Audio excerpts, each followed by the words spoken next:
Good morning. It's time for Elevenses.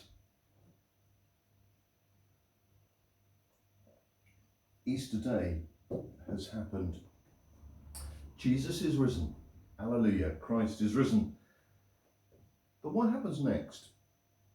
It matters, because what goes on in our own lives isn't about what's happened, but what we do with what's happened. We're given some excellent accounts.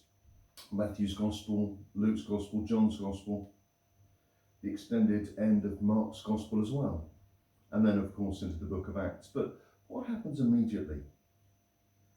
You may have heard rumours, you may even have read it yourselves, but after Jesus had risen and the guards had escaped, we read at the end of Matthew's Gospel these very interesting words.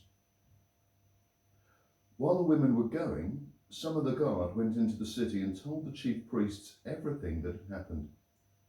After the priests had assembled with the elders, they devised a plan to give a large sum of money to the soldiers, telling them, "You must say, his disciples came by night and stole him away while we were asleep. If this comes to the governor's ears, we will satisfy him and keep you out of trouble."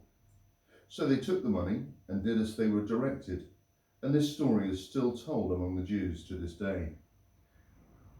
The story of deception, the perpetuation of lies, a different narrative, fake news.